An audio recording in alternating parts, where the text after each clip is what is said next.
Vamos lá, Lucas capítulo de número 5. Quem achou, diga amém. Amém. Glória a Deus. Diz assim o texto: apertando a multidão para ouvir a palavra de Deus, estava ele junto ao lago de Genezaré, e viu 2 barcos. Quantos barcos, igreja? 2. Quantos? 2 barcos à beira da praia do lago. Mas os pescadores, havendo desembarcado, lavavam as redes. Entrando então em um dos barcos, que era o de Simão, pediu-lhe que o afastasse um pouco da praia, e assentando-se, ensinava do barco a toda a multidão. Quando acabou de falar, disse a Simão: faze-te ao mar alto e lançai as vossas redes para pescar. Respondeu-lhe Simão: mestre, havendo trabalhado toda a noite, nada apanhamos, mas sobre a tua palavra lançarei as redes. E fazendo assim, colheram uma grande quantidade de peixes, que se lhe rompia a rede, de modo que fizeram sinal aos companheiros que estavam no outro barco, para que fossem ajudá-los. E eles foram e encheram ambos os barcos, de maneira tal que quase iam a pique. Somente até aqui você diz amém. Amém. Senta dando glória a Deus por essa palavra. Oh, aleluia. Glória a Jesus. Aleluia. Eu vou contar de 1 a 3. Quando eu disser 3, você vai liberar sobre a vida da pessoa que está ao seu lado uma palavra que determina o rumo profético daquilo que Deus tem nos confiado como verdade para essa noite. Quando eu disser 3, você vai olhar para alguém e numa impostação de voz de caráter imperativo, você vai dizer à pessoa que está ao seu lado desse jeito: puxa essa rede. Calma que eu não contei até 3 ainda, tá?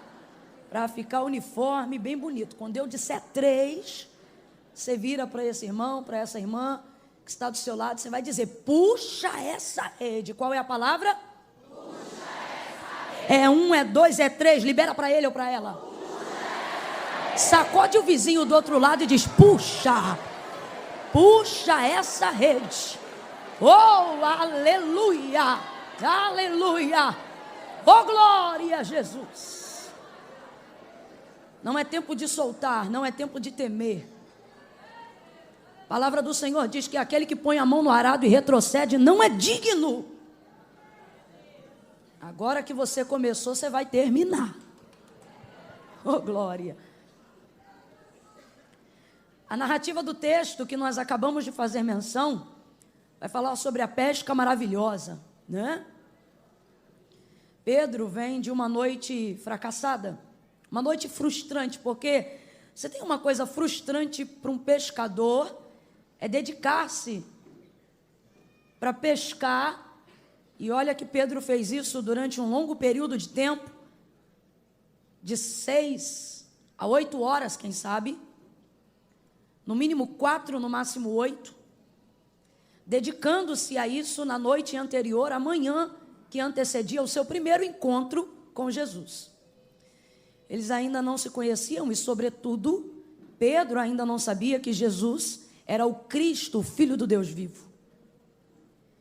Nesse encontro vem Jesus, chegando-se à beira da praia do lago de Genezaré, e uma multidão o acompanhava, porque Lucas capítulo 4 diz que a sua fama já percorria todas as comunidades vizinhas a Jerusalém. Lucas capítulo 5 diz que a fama de Jesus começava a se espalhar sobremaneira, e Lucas capítulo 7 atesta então definitivamente o quão Jesus estava conhecido. E por que você está falando isso, Camila? Porque, para que você entenda por que Jesus naquela manhã já caminha tão cedo, acompanhado por uma multidão que estava ao seu redor. Uma multidão que o credibiliza, uma multidão que quer ouvir o que ele tem a dizer. Então veja bem, vamos supor que eu chego aqui nessa noite e ao invés de vir só eu e a pastora Raquel, de repente ao chegar aqui, eu venho acompanhada de uma multidão. Antes mesmo de saber o que a multidão está fazendo aqui, você vai procurar saber por que que segue, né? Por que que está atrás? Essa multidão está aí por quê, né? Quando tem um engarrafamento, todo mundo quer saber se é acidente ou o que foi. Aí quando você vai chegando perto da pista, às vezes é um guaxinim, seja lá o que for, criou um engarrafamento incrível. E aí você reclama no meio do caminho, dizendo, não é brincadeira não, agora você vê, não era nada na estrada, mas todo mundo passando para ver o guaxinim, aí você para e passa também. E olha, devagarinho, e promove o engarrafamento. Porque a multidão, ela traz peso, ela traz crédito. Eu só quero que você entenda qual é a configuração do que está acontecendo naquela manhã. Quando Jesus vem chegando acompanhado por uma multidão à margem de uma praia, eu imagino os pescadores parando imediatamente de fazer aquilo que eles estavam fazendo para acompanhar que movimento era aquele. E quem estava trazendo aquele movimento na beira da praia logo cedo era Jesus. Mas Pedro ainda não sabe o que é Jesus. Nisso ele vem chegando. E o texto diz que eles estavam lavando as redes depois dessa pesca na noite anterior, aonde não haviam pegado nada, absolutamente nada. Vem então Jesus chegando e vai pedir um dos barcos que já estão ancorados à margem da praia, e ocasiona-se então de ser o barco de Simão. Mas o texto é muito claro, de acordo com o que nós vimos aqui. Quando Jesus chega à margem daquela praia, o texto é claro, Jesus não viu só o barco de Pedro. O texto diz que chegando Jesus à beira do lago, ele viu dois barcos. Aquela manhã, meus irmãos, você sabe disso. Aquela manhã vai ser marcada por um milagre extraordinário. Aquela manhã será marcada por prosperidade, por honra. Naquela manhã, Deus, em Cristo Jesus, vai manifestar uma ação miraculosa. Oh, aleluia! Vai ter peixe para todo dia. Vai ter peixe para mais de um tempo. Vai ter peixe para comer agora, comer mais tarde, comer depois e no final do mês. Tudo na jogada de uma rede só. É um milagre maravilhoso. Só que esse milagre não está baseado na frustração de Pedro. A motivação desse milagre não está baseada na necessidade dos pescadores. Porque uma premissa bíblica que nós aprendemos para a manifestação da dinâmica de um milagre, e a gente precisa compreender isso nessa noite, talvez tenha alguém aqui que almeje que Deus faça um milagre, não é que esse milagre se realize baseado numa necessidade, você tem que tirar isso da sua cabeça. Milagre não é para quem precisa, não, minha irmã Camila, não. Senão não tinha mais um mendigo debaixo da ponte, senão não tinha mais um crente tendo que fazer tratamento de qualquer doença, seja ela qual for, em estado terminal. Camila, o que você está dizendo? Que milagre não é para quem precisa? Não, milagre não é para quem precisa, milagre é para quem espera. Milagre é para quem almeja, para quem deseja. Camila, e tem diferença? Tem diferença. Você pode achar que Deus tem a obrigação de fazer um milagre na vida de alguém, simplesmente porque você gosta dessa pessoa e acha que se Deus é maravilhoso e tem o poder de tudo, então Ele tem que resolver a vida da pessoa em questão. Ora, mas por quê? Porque ela precisa, uai. Só que Deus não se move apenas baseado numa necessidade. Inclusive a gente tem que desmistificar esse entendimento equivocado que a gente foi produzindo ao longo dos anos, achando que é uma verdade bíblica só porque está sendo uma palavra repetida. E uma verdade não passa a ser verdade só porque ela é repetida muitas vezes. Por exemplo, há uma verdade repetida, é onde a gente afirma que Deus não tem obrigação ou não tem prazer de fazer além do que as pessoas precisam. Uma expectativa de que Deus vai agir apenas em cima daquilo que eu necessito. E usamos até textos bíblicos para isso, como a carta de Paulo aos Filipenses, quando o texto diz: e o Senhor, nosso Deus, em Cristo, suprirá todas as vossas necessidades. E nos atemos à palavra necessidades como palavra-chave do texto, para dizer que Deus trabalha para suprir necessidade. Deus não trabalha para suprir necessidade. Olha o que o texto diz: porque o meu Deus, segundo a sua riqueza,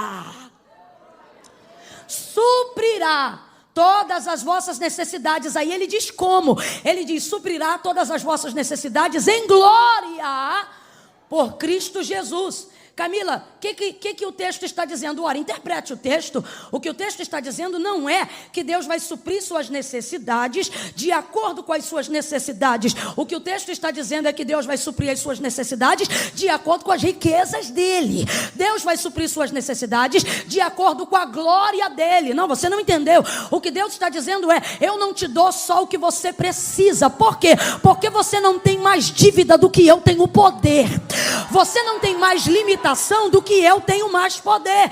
Então eu nunca posso acreditar que a única maneira padrão de Deus agir é correspondendo necessidade, é pagando dívida na conta, é arroz, é feijão, é demanda diária. Irmão, você quer suprir demanda diária? Vai capinar um quintal, vai bater uma laje, vai virar o plantão, vai vender uma Jequiti, uma Mary Kay. Agora, quer falar de milagre? Não vem falar só de necessidade, vem dizer o quanto você almeja de que Deus mova o extraordinário em sua direção, enquanto você deseja que Deus manifeste a sua glória.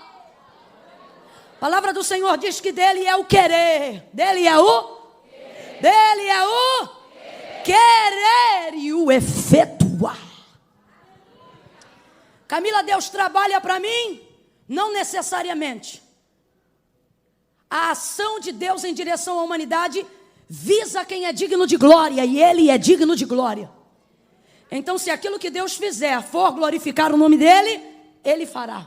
Agora, nós podemos ser veículos, alvos do milagre de Deus. Quando? Quando temos uma necessidade? Não só isso. Quando naquilo que temos ou naquilo que somos, temos o desejo de glorificar o nome dele. Nos tornamos então alvo do milagre de Deus. Porque precisamos? Não, porque conhecemos o seu nome. Porque almejamos. Porque desejamos. Porque queremos que a partir daquele feito o nome dele seja glorificado. João capítulo de número 9 retrata com muita liberdade o que eu estou tentando fazer alguém entender nessa noite. O texto diz que Jesus passa e vê um homem cego. Aí o texto diz: e passando Jesus viu um homem, cego de nascença. Aí os discípulos param e veem o mesmo homem e dizem: Rabi, quem pecou? Ele ou os seus pais para que ele nascesse cego? Aí Jesus responde: nem ele, nem os pais. Não é necessidade, não é maldição, não é hereditariedade, não é obrigatoriedade. Jesus está dizendo: eu não parei para olhar ele aqui porque ele precisa. Não é só isso. Aí Jesus responde e diz: isto aí aconteceu, não é por causa de pai, não é por causa de mãe. Olha Jesus se movendo para fazer um milagre. E qual é a motivação de Jesus? O pecado do pai? Qual é a motivação de Jesus? O erro da mãe? Qual é a motivação de Jesus? A necessidade do filho? Não. A motivação de Jesus é fazer daquele jovem um instrumento para a glória de... Nem ele, nem os pais, mas isto aconteceu para que se manifeste nele a glória de Deus. E tendo dito isto, cuspiu no chão, fez lodo com a saliva e aplicou nos olhos do cego e disse: vai, lava-te no tanque de Siloé, que significa o enviado. E ele foi, lavou-se e voltou vendo. Mandaram então o homem entrar na sinagoga, porque naqueles dias quem dissesse que Jesus era o Cristo seria expulso da sinagoga. Então fizeram um interrogatório: rapaz, quem te curou? O homem chamado Jesus jogou lama, eu joguei água e vi. Então disseram para ele: eu não acredito em você, chama os pais dele aqui. Aí chamaram os pais do menino para a audiência. Diga aí para mim, esse moço, ele nasceu cego? Nasceu cego. E diga aí então, como é que ele foi curado? E os pais disseram: ele tem idade, pergunte para ele. Estavam com medo. Aí perguntam para ele de novo: vem aqui, como é que te abriram os olhos? Aí ele responde assim: eu já disse, vocês estão perguntando de novo por quê? Quer ser discípulo dele? Aí eu já começo a entender porque que Jesus escolheu aquele homem. Aí eles olham para o homem e dizem: nós não, nós somos discípulos de Moisés, vai tu ser discípulo dele. Expulsam ele da sinagoga. A porta da sinagoga se fecha, mas o texto diz que do outro lado da rua tem um homem esperando ele. Quem já suspeita quem é? Quem já suspeita quem é? A gente fica preocupado, né? Quando vive algumas experiências com Deus, algumas portas antigas se fecham. Mas eu não estou nem aí para a porta que se fechou, sabe por quê? Aquela porta tem uma chave que abre. Aqui está diante de mim, abre e fecha qual quiser. Mais do que isso, Jesus disse bem claro: eu sou a porta. No outro lado está Jesus. Mas o homem era cego quando foi tocado por Jesus. Então o homem não identifica que quem está diante dele é o mesmo homem que lhe fez milagre. Aí Jesus olha para ele e diz assim: homem, tu crê que o homem que te curou é o Filho do Deus vivo? Aí o cego diz: como crerei se não sei quem é? Aí Jesus diz: sou eu que falo contigo. Ele diz: creio. Mas assim tão rápido não. Eu vivi uma experiência contigo. Tão rápido não. O Senhor fez na minha vida o que tratamento nenhum fez. Tão rápido não. Eu nunca vi e hoje eu estou vendo. Eu sei o que é céu, eu sei o que é sol, eu sei o que é luz. Eu vi o rosto do meu pai, eu vi o rosto da minha mãe. Eu não estou dizendo que ele disse isso. Eu estou dizendo que a experiência que ele teve com Cristo fez ele diante da sinagoga dizer: o homem chamado Jesus. Para quem ele deu a glória? Vamos lá, gente. Para quem ele deu a glória? Para quem ele deu a honra? Para quem ele entregou a fé que ele passou a ter? E os príncipes da sinagoga dizendo: fala qual é o nome dele. Ou então dizendo: foi Deus que te curou. Ou como nós, discípulos de Moisés. E ele está dizendo: meu irmão, não tem para Moisés, não tem para ninguém. O nome do homem que me curou é Jesus Cristo. E serve a ele e crê nele. Então diga para mim: este milagre foi para a glória de Deus, sim ou não? Sim ou não? Não é necessidade que provoca milagre. Você precisa entender isso hoje para começar a viver milagre. Para parar de fazer oração apelativa, desesperada. Para parar de barganhar com Deus e achar que teu jejum vai colocar ele na parede. Jejum não me dá poder para obrigar Deus a me dizer sim quando Ele está disposto a liberar um não. Jejum não é sobre o que Deus quer fazer. Jejum é sobre o quanto eu posso suportar. Jejum é para me preparar para a resposta que Deus dará, não sabendo ela ainda qual será. É para a glória. Eu quero que você entenda que o milagre da pesca maravilhosa não foi movido por uma necessidade, foi movido por uma coisa que eu chamo de visão panorâmica. O que é uma visão panorâmica? É uma visão ampliada ou amplificada. Tem gente aqui que tem um celular um pouco mais moderno e deve ter essa opção lá embaixo, foto panorâmica. Os primeiros celulares que começaram a desenvolver essa tecnologia te davam uma visão de pelo menos 180 graus através da foto panorâmica. Você pegava assim o celular devagarinho e ia virando, e uma setinha indicando para você. E aí você ia virando, até uma hora que preenchia a tela e você entendia que ele não podia mais ir. Então você conseguia pegar o que o celular vem descrito como foto panorâmica num ângulo de praticamente 180 graus, que é um ângulo da metade. Mas se você for para o dicionário e compreender o que é visão panorâmica, você vai entender que é a visão mais ampla da realidade de um contexto, seja ela filosófica ou seja ela uma fotografia. Por exemplo, uma foto panorâmica desse templo. Hoje nós temos equipamentos que podem fazer isso. Eles trazem uma foto, uma visão panorâmica, né? Não pega só 90 nem 180 graus. Tem gente aqui que tem celular moderno, irmãos, que se pegar o celular e botar nessa tecnologia, não vai só a 180, mas vai a 360. E 360 é, de fato, uma visão panorâmica completa. Por quê? Ela não está dando apenas a visão de parte, mas ela está dando a visão do todo. Quando Jesus chega na beira daquela praia, a visão de Jesus não é como a do celular mais antigo, 180. Não é como a do anterior a esse, 90. E também não é apenas como a do 360, que é uma visão completa. Porque se hoje eu tiver aqui uma câmera poderosa com uma visão de 360 graus, ela vai pegar cada pedaço desse templo através dessa tecnologia na fotografia. Mas eu quero que você amplie a visão panorâmica de Jesus, entendendo que se hoje ele manifestar a visão panorâmica dele acerca, por exemplo, de quem está aqui dentro dessa igreja, a visão dele é tão panorâmica, que quando ele olha você sentado nessa cadeira, ele não vê só você.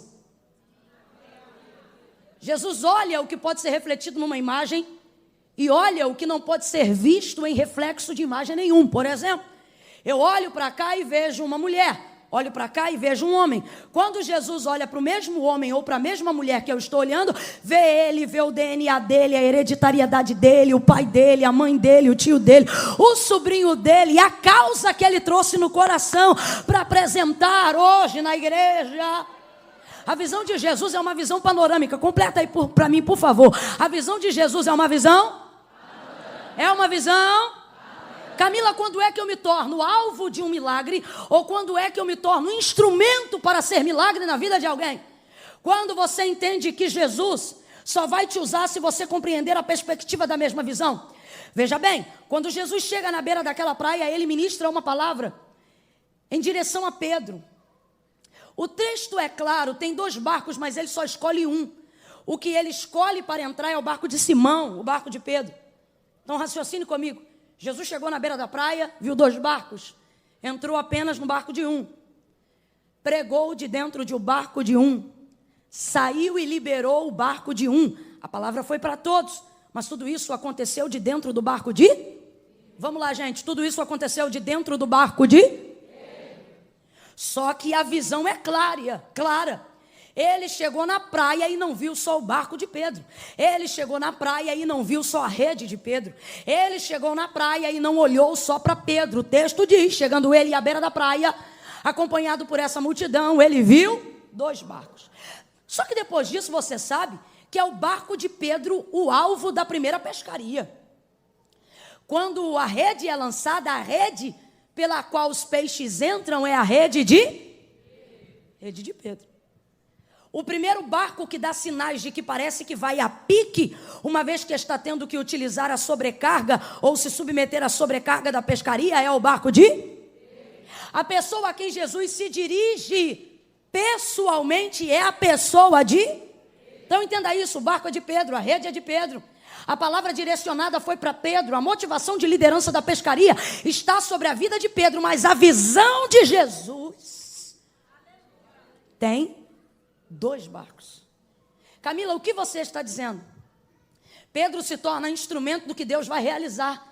E por que isso acontece? Porque me parece que Pedro tem uma visão similar à de Jesus e a gente vê isso no final do contexto, aonde nós lemos. Quando o barco começa a virar e ele chama os companheiros. Uma visão panorâmica para compreender aquilo que Deus quer fazer. Olhando para isso, o Espírito Santo tem dito para mim e eu digo para vocês. Quando Jesus entra no barco de Pedro, Jesus não vê só o barco de Pedro.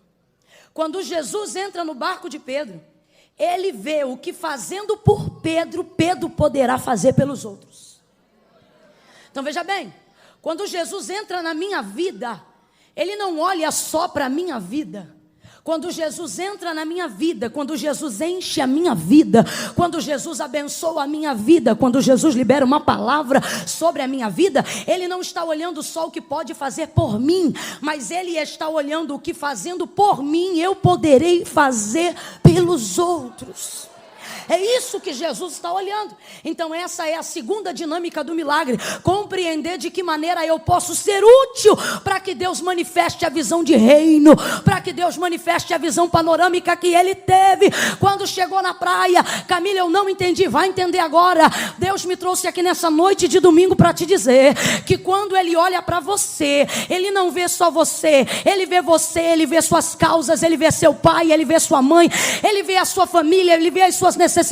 Ah, Camila, mas quem vem na igreja sou eu. O barco é teu, mas o peixe será de todo mundo, porque Jesus está vendo além. Jesus está olhando com uma visão.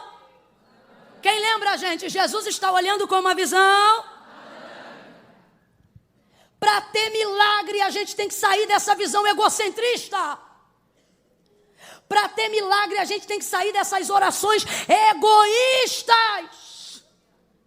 Orações que só falam sobre a gente. Trabalhos que só manifestam a nossa vocação.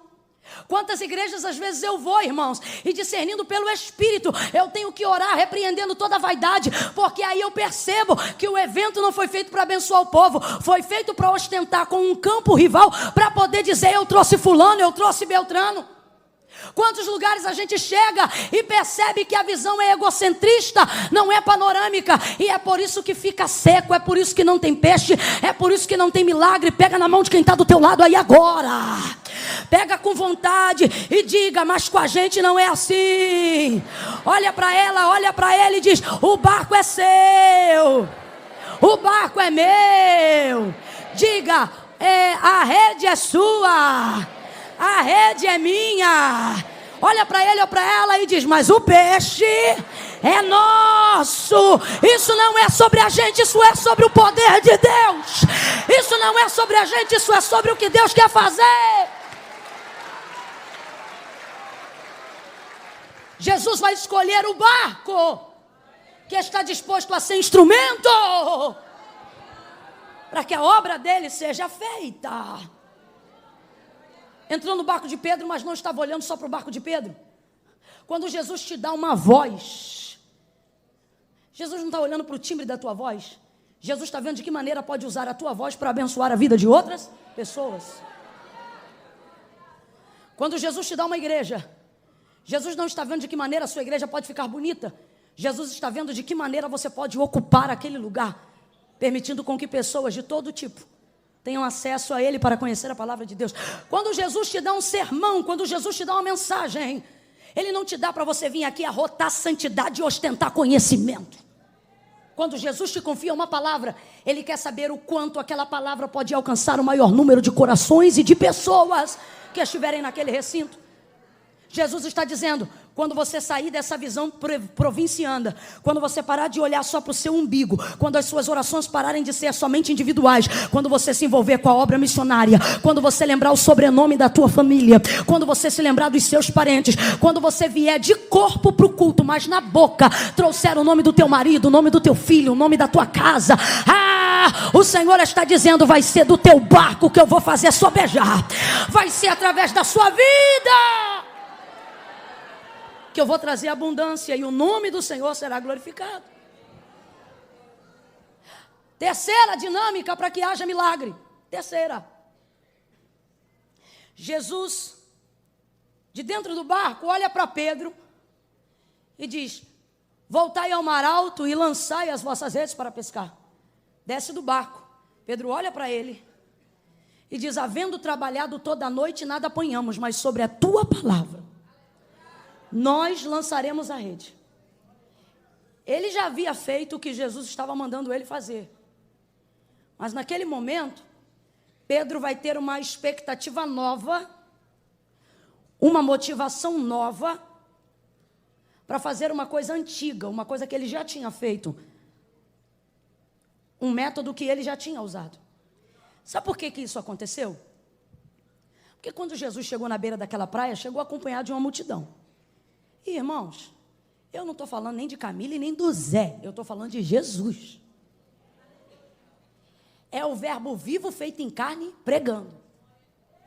Ah, não, você não deve saber quem é ele, não. O povo caminhava 8 quilômetros, 12 quilômetros, a pé. Não queria nem saber se tinha comida, marmita ou transporte para voltar. E eu imagino o povo caminhando naquele caminho e alguém dizendo: você é louco, você vai para onde, você não tem dinheiro. Não interessa, eu vou ouvir Jesus. E todo mundo sabe o poder e a graça e a virtude para manifestar milagres. E quando ele não manifestava um milagre executando poder direto, manifestava na libertação da própria mente. Manifestava trazendo o quebrantamento de mentes cauterizadas pelo farisaísmo, pela religiosidade da época. Então todas as pessoas queriam ouvir Jesus. Gente, meu Deus, você imagina se nesse culto hoje, ao invés de alguém dizer assim: a oportunidade está com a irmã Camila, alguém dissesse: olha gente, o verbo vivo se fez carne, veio no culto hoje e vai pregar. Eu já ia dizer: traz o soro para esse culto e a maca, porque eu vou sair como? Desidratada, arrebatada de tanta glória de Deus. Então, é Jesus que está pregando. Não tem como você ouvir Jesus e não ter uma nova visão. Não tem como você ouvir Jesus e não ter uma nova expectativa. Não tem como você ouvir Jesus e não gerar alguma coisa nova. Eu não estou dizendo que todas as pessoas que ouvem Ele são libertas imediatamente, mas eu estou dizendo que ouvir Jesus gera uma nova expectativa na gente. Terceira dinâmica para o milagre. Eu já disse, milagre não é para quem precisa, é para quem espera. Milagre não é para quem precisa, é para quem? Para quem espera, para quem deseja. Nós queremos ver milagres, mas não geramos expectativa nos lugares que Jesus está. Queremos ver milagres, mas não geramos expectativa em cima da sua palavra. Queremos ver milagres, mas não geramos expectativa no congresso, não geramos expectativa para o culto, e há até quem pense que é pecado gerar expectativa para aquilo que Deus pode fazer. Ah, Camila, é melhor não esperar nada não, vai que Deus não faz e eu fico frustrado. Você pode ficar frustrado, mas Deus não fica desagradado, porque o autor da carta aos Hebreus disse: é necessário que todo aquele que se aproxima de Deus creia que Ele existe e que Ele é galardoador daqueles que o buscam. Deus deseja ver corações que tenham expectativa. Ora, disse o autor da carta aos Hebreus, o que é a fé? Ele diz: certeza das coisas que não se veem. Expectativa do que já aconteceu? Não, do que eu acredito que não aconteceu, mas vai acontecer. Deus está convidando algumas mulheres aqui. E Ele está dizendo: eu quero que você volte a ter aquela expectativa que você tinha. Quando você olhava para o ébrio do teu marido pendurado em qualquer bar dessa cidade, e alguém dizia ali um bêbado, e você dizia ali o futuro pastor, ali o futuro pregador, ali um homem de Deus. Quando você gerava expectativa no que não se via, mas cria que ainda veria. Deus está com saudade aqui de alguns pais que olhavam para os seus filhos, não importa onde eles estivessem envolvidos, e geravam uma expectativa. Alguém olhava e dizia: ali um drogado, e você olhava e dizia: ali um pregador da palavra. Nós precisamos desenvolver a expectativa naquilo que desejamos que Deus faça. Ah, Camila, por que eu parei de desenvolver a expectativa? Porque eu não quero ser frustrado. Então, por medo de não acontecer o que eu não espero, eu prefiro não esperar mais nada. E você acha que tendo isso e fazendo assim, você terá fé por muito tempo mais para caminhar? Será que você não está percebendo que seu coração está embrutecendo? Que a sua mente está ficando cauterizada? Você está achando o quê? Que a data da idade de crente que você tem na tua carteirinha te respalda a receber milagre? Aonde está a expectativa? De quem ora porque acredita, de quem não para aqui de orar porque crê. Expectativa. Ah, irmãos, tudo que eu vivo hoje é resultado de expectativa que eu coloquei em Deus. Hoje eu seguro um microfone, mas durante alguns anos da minha vida, no lugar do microfone eu tinha um controle remoto de televisão. E aí eu pregava usando o controle remoto de televisão. Como assim, irmã Camila? Na sala da minha casa. Eu segurava o controle remoto de televisão e ali eu pregava. E pregava para quem, Camila? Para a almofada 01, para a almofada 02. E botava a Lauriette e Damares para cantar. Quando eu terminava de pregar, aí eu soltava com o controle do rádio o playback não, o CD de uma das cantoras. E eu dizia, enquanto o povo vinha aqui na frente aceitar Jesus, isso segurando o controle remoto da televisão, eu dizia: canta, Damares. Aí Damares cantava. Cantava e eu ficava assim imaginando o povo vindo. Aí eu via, irmãos, eu via aleijado levantando, eu via gente largando muleta, eu via eu diante das multidões, eu me via no avião, eu me via pregando a palavra, eu me via vivendo aventuras, eu me via no rio, eu me via no céu, eu me via na terra, eu me via. Aí eu chorava sozinha, falava em língua sozinha, pulava sozinha, cantava sozinha, rodava sozinha, entrava no mistério sozinha. Aí lá em casa tinha um portão que a tranca não funcionava, era a corrente. Então todas as vezes que alguém entrava, aquela corrente caía e fazia um barulho. Trac. E eu naquela loucura santa, quando ouvia o treque, desligava o som, botava a almofada no lugar e corria para a cozinha para terminar de lavar a louça. Porque eu dizia: alguém vai chegar e não vai entender. E eu ficava desesperado e voltava para aquela realidade. Eu fazia 2 horas de ida para trabalhar e 2 horas de ida de volta para voltar para casa. Camila, o que você fazia em todo o processo de espera do ônibus? Meu irmão, não tinha notebook, não tinha WhatsApp, não tinha internet, não tinha nada disso. Sabe o que eu fazia? Ficava lá do lado, procurava sentar na janela. Aí eu encostava a cabeça, fechava o olho e alguém pensava que eu estava dormindo, porque eu ficava de olho fechado da Central do Brasil até a chegada na minha casa. E por que você ficava de olho fechado dormindo, Camila? Não. Quando eu entrava no ônibus e olhava para o relógio, já sabia do engarrafamento. Aí eu dizia, eba, hoje eu vou ter 2 horas para sonhar.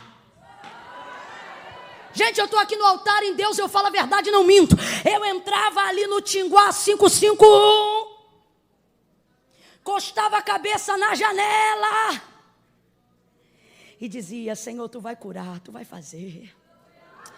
E eu vou ver e vai acontecer. Ali, irmãos, eu via a salvação do meu pai, que não servia ao Senhor. Ali eu via Deus alcançando outras pessoas da minha família. Ali eu via minha irmã mais velha sendo batizada. Ali eu me via tendo passagem de avião no meu nome. Ali eu me via pregando um congresso que tinha orquestra, que tinha irmãs. Ali eu me via pregando num congresso, numa igreja que tinha galeria, que tinha nave, que tinha telão embaixo. Ali eu via gente sentada importante me ouvindo. Ali eu via púlpito decorado. Ali eu ouvia a minha voz. Ali eu ouvia a palavra de Deus. E eu ia, e daqui a pouco o fiscal dizia, chegou no ponto final, minha filha. Eu dizia, tá bom. Quantas vezes eu passei do ponto da minha descida, porque eu entrava tão mergulhada naquilo dali, que quando eu vi eu já tinha passado o ponto. Eu falava, moço, eu passei do ponto, mas passei muito, tipo 8 quilômetros. Aí o camarada que já me conhecia, que eu pegava todo dia, aí ele dizia para mim, estava dormindo? Eu falei, eu estava sonhando. Aí ele disse, então tá bom, fica aí que eu vou dar a volta e te deixo no ponto de novo, porque eu não tinha o dinheiro da passagem. Aí ele dava a volta e eu lá no bonde, aí eu olhava, vai durar quanto tempo? Ah, mais uma meia hora.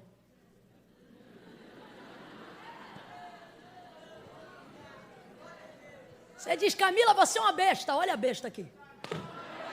Olha a igreja aqui. Olha a orquestra aqui, olha as irmãs aqui, olha o microfone aqui, olha a decoração aqui, olha eu ontem aqui, eu hoje aqui, eu amanhã lá, eu amanhã acolá. Olha eu pregando. Esses dias eu estava em Goiás e eu me lembro que eu sonhava que Jesus ia curar. Quando eu estou terminando de pregar, a equipe que estava de Libras, cuidando dos surdos mudos, de repente a gente chama para salvação. Vem 5 surdos-mudos aceitarem Jesus, confessarem a Cristo como Senhor. Começamos a fazer a oração da confissão. Uma delas começa a pular. Daqui a pouco a igreja vira na glória. Eu não entendo nada. Aí eu olho para o pastor, o que houve? Ele me diz chorando, a menina está falando, foi curada e batizada com o Espírito Santo. A muda falou. Você sabe quando isso aconteceu? Você quer saber quando isso aconteceu? Isso não aconteceu naquele dia que eu estava lá. Isso aconteceu na minha sala, quando não tinha ninguém. Foi lá que aconteceu. Quando eu via mudos falando e dizendo, Jesus, tu vai fazer, porque tu tem poder. Aí alguém olha pra gente e diz assim, Deus escolheu fulano, como se Deus olhasse filhos preferidos e gostasse do cabelo, da cor da pele e dissesse, é porque é bonito, é porque fala bem. Deus está dizendo, não, é porque sonhou, é porque esperou, é porque chamou meu nome, é porque acreditou. Pega na mão de alguém aí agora, pega na mão de alguém aí agora, olha para essa pessoa e diz, lembra? Diga para ela, lembra? Agora olha para mim. Lembra quando você se imaginava com a carteira de habilitação? Lembra? Olha para ela e diz, lembra? Lembra? Lembra quando você se imaginava dirigindo o carro pela cidade de Blumenau? Lembra? Lembra? Lembra? Lembra quando você acreditava que ia ser um grande empresário no ramo alimentício? Lembra? Lembra? Lembra? Lembra quando você sonhava com a família que hoje você tem? O Senhor está dizendo para alguém, lembra? Lembra quando você acreditava que eu podia tirar o crack da veia do seu filho? Lembra? Lembra quando eu disse que ia libertar o cachaceiro do teu marido? Lembra quando você via ele de terno e gravata? Lembra quando você dobrava o joelho aqui e dizia, qualquer domingo desse ele vai entrar pelas portas e vai aceitar Jesus? Lembra? Deus trouxe alguém aqui para dizer, por que você parou? Pega na mão de alguém aí e diz, lembra? Lembra? Lembra? Quero trazer à memória aquilo que me dá esperança. Olha Jesus renovando a tua esperança. Olha Jesus renovando a tua visão. Ei, Canamassuri.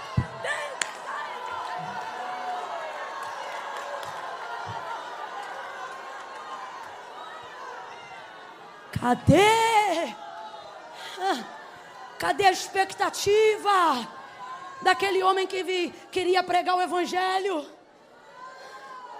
Cadê a expectativa daquele obreiro que queria inaugurar a igreja com o pastor? Cadê a expectativa daquela mulher de 40 anos que mesmo de cabelo branco se via segurando o canudo da formatura na mão? Cadê?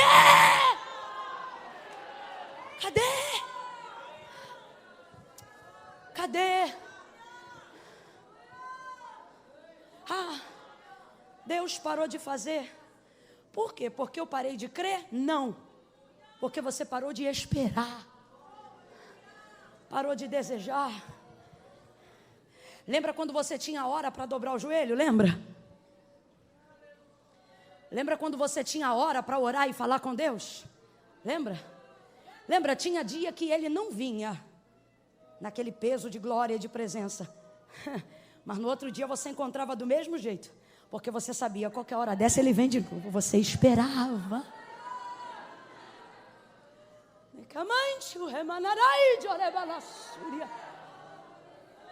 que eu quero que você entenda é que dentro da narrativa da pesca maravilhosa, depois de ouvir Jesus pregar ou ministrar naquela manhã, Pedro vai desenvolver uma expectativa. Por quê?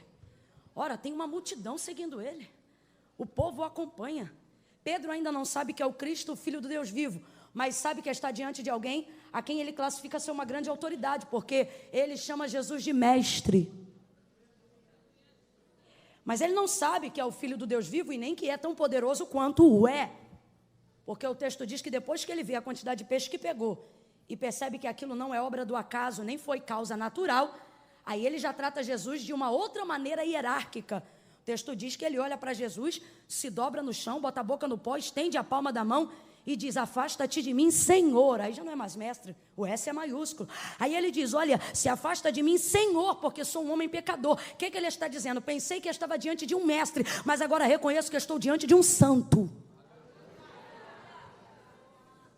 Ele não sabia ainda, porém, mesmo sem saber quem ele era, e mesmo sem saber o que ele faria, já tinha poder e ânimo o suficiente para desenvolver em Pedro uma expectativa do que poderia acontecer se ele se submetesse à palavra desse mestre.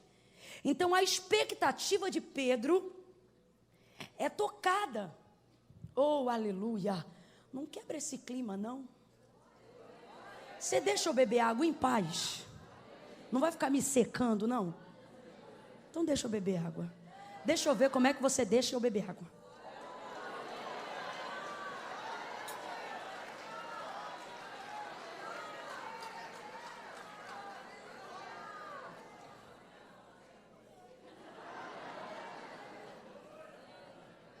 Pedro vai gerar uma expectativa. E olha, eu quero deixar isso claro. Ele ainda não sabe tudo o que ele é, ele ainda não sabe diante de quem ele está, mas essa expectativa vai ser gerada. E a gente que está aqui nessa noite está na mesma condição de Pedro. A gente não vem por um congresso como esse, ou numa noite de domingo como essa, porque não crê. A gente vem porque crê. E não é porque A, B ou C vai pregar ou vai cantar. A gente vem porque tem certeza de que a palavra de Jesus tem o poder de nortear, de dar uma decisão, de colocar uma vírgula ou um ponto, dependendo da situação ou da circunstância que alguém aqui esteja vivendo. Tem gente aqui que protelou a decisão que tinha que tomar essa semana de coisas que tinha que fazer. Alguém ligou e falou: ei, fulano, você vai assinar ou não vai assinar? E disse: calma aí, semana que vem eu te respondo, pensando o seguinte: primeiro eu vou para a igreja, dependendo do que Deus falar, né? Aí eu dou a resposta para fulano ou para Beltrano. Por quê? Porque você gera uma expectativa de que na palavra de Jesus vai determinar o final do seu dia, ou a sua vida, ou o seu mês, ou a sua semana, ou o seu ano. A gente cria essa expectativa. Não, eu vou lá porque eu vou ouvir Jesus, porque ele vai falar. Agora veja bem, você aumenta a expectativa quando você vem de uma noite fracassada. Você ouvir Jesus depois de uma traição, depois de uma falência, depois de um luto, depois de uma decepção, depois de uma tristeza, depois de uma tentativa frustrada, isso tende a aumentar a sua expectativa. Em que sentido? Você pode não querer ir para o shopping, pode não querer ir para o cinema, você pode não querer jogar bola, você pode não querer comer muito ou não comer de menos, mas quando a gente leva para esse lado, Deus tem, Deus pode, Deus é, Jesus faz, você canaliza a sua expectativa para ali. Ainda mais quando você precisa de uma ação sobrenatural. Agora veja bem, Pedro não sabe que Jesus pode fazer tudo o que ele faz, mas sabe que está diante de alguém que tem algum respaldo para mandar ele fazer o que ele está fazendo, porque tem uma multidão que está dando ali crédito para ele, então alguma coisa esse homem tem. Ele gera expectativa. Agora imagine quem está nessa noite aqui no congresso. Gente que sabe o que Jesus pode. Gente... O Jesus que mandou Pedro lançar a rede no mar, para a gente que está aqui e já conhece ele, se ele dissesse assim, joga na areia, quem conhece Jesus aqui titubeava, duvidava, era na hora, joga na areia. Ao invés de jogar a rede no mar, a gente ia jogar na areia e ia dar peixe. Daqui a 10 anos a ciência ia ter que dar um jeito de explicar isso. Porque a gente sabe o que ele faz. Você sabia que Jesus olhou para um paralítico que jazia 38 anos na mesma condição e disse para ele, levanta, toma a tua cama e anda, e o homem levantou na hora. Você sabia disso? Quem sabe disso, diga eu. Você sabia que Jesus parou um cortejo fúnebre de uma mulher que era viúva e que agora estava enterrando o filho único? Passou na frente da caravana do cortejo fúnebre, pegou a mão dele, tocou no esquife, porque não podia tocar no morto. E ele tem tanto poder, que o esquife ganhou vida para passar vida para o menino. O menino levantou e o texto diz que ele devolveu o menino à sua mãe. Oi, não entendi, vai entender. O menino levantou, como assim? Estava morto? E levantou. Você sabia que Jesus levanta os mortos? Para quem acha que o defunto estava fresco, então vamos para Lázaro. Ele chega 4 dias depois na aldeia de Betânia. Vai aonde estava sepultado seu amigo Lázaro. E como diz um amigo meu, teve que chamar Lázaro primeiro, para depois dizer sai para fora. Porque ele tem tanto poder, que se ele disser vem para fora, vinha todo mundo de uma vez só. Lázaro! Alguém entendeu? Lázaro! Vem para fora! Eu imagino a voz de Jesus entrando no limbo da morte e dizendo, ecoando lá dentro, Lázaro! E os outros ouvindo e pensando, como é que vai ser? É só ele, vem para fora! Sai, Lázaro! Da morte salta para a vida, fora da sepultura. Você sabia que é esse o Jesus que você serve? Você sabia que esse é o Deus que você conhece? Gerando expectativa no poder desse Deus, a gente acredita que Ele pode fazer qualquer coisa, inclusive o que a gente não imagina, Ele pode também.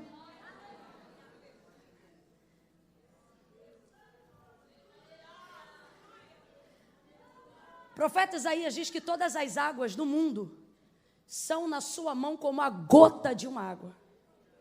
Uma gota d'água.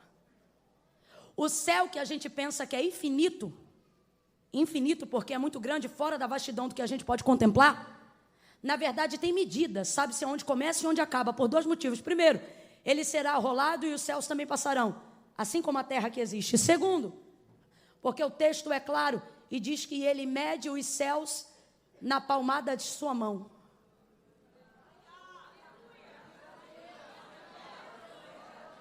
O texto diz que do tronco para cima ele é tão alto que o universo não pode contê-lo e nem o firmamento limitá-lo. O firmamento é o céu. Se o firmamento não pode contê-lo e ele é mais alto que o céu, significa que a gente olha ao céu assim. Significa que Deus olha ao céu Assim. Ah, você não entendeu. Ele está acima de tudo que você entende como céu e como firmamento. E do tronco para baixo ele é tão grande que o texto diz que nem a terra poderia contê-lo. Seria ela apenas o estrado dos seus pés. Então quem entenderia o trovão de seu poder? Olha para quem está do teu lado e diz: tu sabia que é o teu Deus? Então se a gente gera expectativa nesse Deus, se a gente gera expectativa no Filho desse Deus, quem aqui consegue imaginar coisa pequena? Quem aqui consegue imaginar que Deus vai fazer qualquer coisinha? Eu nunca vi, por mais simples que fosse o vaso, e por mais simples que fosse a pessoa que vai receber a profecia, eu nunca vi Deus levantar um vaso para botar a mão no ombro de alguém e dizer: eu tenho uma pequena obra na sua vida. É sempre como: eu tenho uma grande obra na sua vida, porque um Deus grande faz coisas grandes, e por isso Ele está dizendo: aumente a sua expectativa, aumente a sua expectativa. Ele está dizendo: aumente a sua expectativa. Agora presta atenção, já vou caminhar para concluir. Sabendo disso, nós que estamos hoje aqui, imagine agora na mesma condição de Pedro, tendo Jesus, que tudo pode, que tudo é, que tudo faz, caminhando na nossa direção para nos dar uma palavra. Eita glória! Que vai acabar com o fracasso da noite anterior. Uma palavra que vai fazer valer a pena tudo que eu sofri até o dia de hoje. Então, obviamente, se isso estivesse acontecendo agora, como no mundo espiritual está, eu geraria a expectativa de que Ele me mandaria fazer algo que eu não tentei, algo que eu não sei, algo que eu nunca vi. Porque Ele é e eu não sou, porque Ele pode e eu não posso, porque Ele tem e eu não tenho. Então eu nunca imagino que Jesus vai usar alguma coisa que eu já tentei.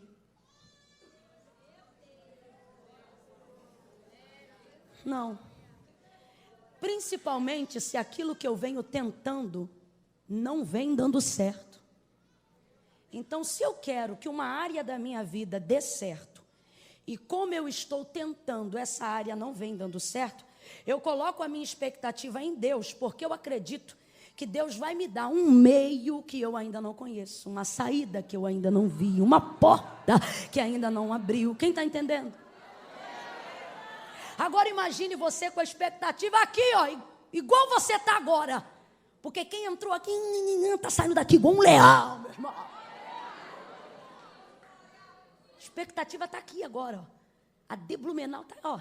Você cuidado com o que você deseja, porque nessa noite tem 100% de chance disso acontecer. Aí você imagina, você com a expectativa aqui, expectativa no congresso. Eita, é hoje que Deus vai falar comigo. Deus vai falar, tá. Aí realmente Deus fala, Deus vem. Usa uma pregadora lá do Rio de Janeiro. E aí você pensa, hoje Deus vai fazer um negócio que nunca fez, vai falar um negócio que nunca falou, vai entrar por um caminho que eu nunca vi. Por quê? Porque eu estou gerando expectativa. Aí Jesus vem. Essa é a condição de Pedro. Jesus vem e diz assim, olha aí a mudança, ó. Voltai ao mar alto. Já começou com voltai. Eu queria ser crente igual essas irmãs que deram aleluia agora. Queria. Porque essa palavra aqui, irmão, não gera muita motivação, não. Ó, voltai ao mar alto. Tá bom, vou voltar. E faz o quê? Dá uma estrelinha, um mortal, uma cambalhota? Não, voltai ao mar alto e lançai as vossas... Mas qual rede? Tu trouxe uma rede do céu? Tu tem uma rede? Não, lançai as vossas redes.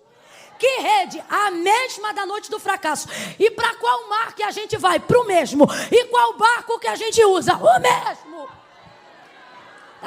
Tudo bem. E qual é o método que a gente aplica? O mesmo. Volta para o mesmo mar, entra no mesmo barco, usa a mesma rede e lança do mesmo jeito.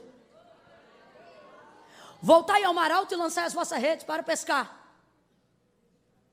É complicado, Quando você espera de Jesus um resultado positivo, quando você espera de Jesus a compensação por uma frustração de alguma coisa que você viveu, é complicado quando você está com a expectativa aqui em cima, acreditando que Jesus vai fazer algo que você nunca imaginou que Ele mandasse você fazer, e aí Ele olha para você e diz: volte para o mesmo lugar, use os mesmos instrumentos e continue aplicando o mesmo método. A condição de Pedro é essa: ele é pescador. Completa para mim. Ele é? Pescador? Pesca. Pescador? Cantor? Pregador? Pastor? Mulher de oração?